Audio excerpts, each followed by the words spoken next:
How much can you withdraw from your pension? I've created a free tool to help you calculate exactly that. Doesn't matter whether you're in the UK and using pounds or dollars. Let's take an example of this. Let's say you've got 500,000 and you expect an annual return of, well, you can play around with this. If you thought you're going to get as much as the S&P has done over the last 15 years on average, you'll put 15%, and the volatility is roughly 15% there.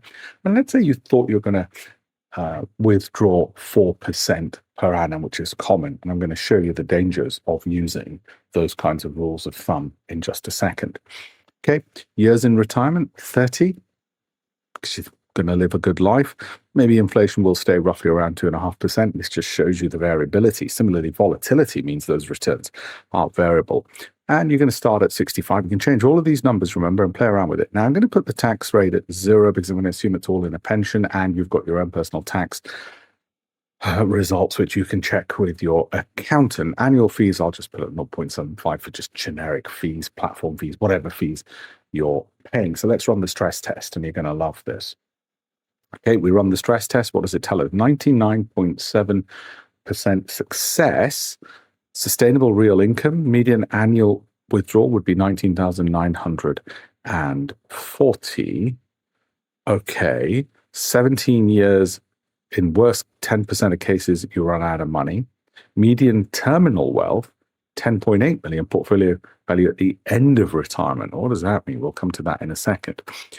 Because the 15% is volatile, you don't know how you're going to get it, whether you're going to get the good years first and the bad years late, but on average still 15%, and you're withdrawing all the time. If you're withdrawing during the bad years, then in an unlucky sequence, you end up with this. In a lucky sequence, you get all the great gains, and then towards the end, the lower returns from the markets, still averaging 15% per annum. So it's like throwing a load of tails and then heads at the end, but you still got 50% tails and heads.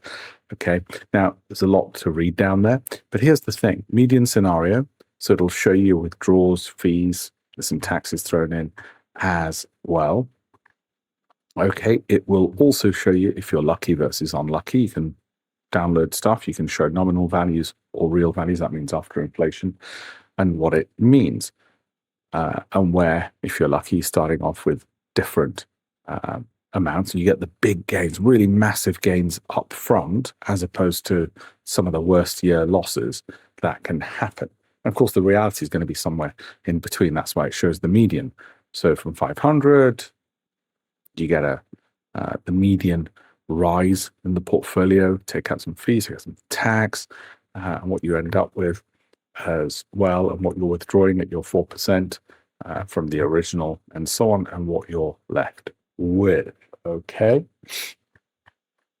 So, like I said, it'll show you what, based on your annual withdrawal rate, the chances are of ending up with some money left in there, right? And you can play around with it. I've got other ones as well. It's all at alpeshpatel.com/links. Look for portfolio stress test and sequence of returns calculator, or SOR calculator. And I'll tell you more about some great tools. I've got like and follow for more pension and savings tools, free ones, on this channel. Thank you.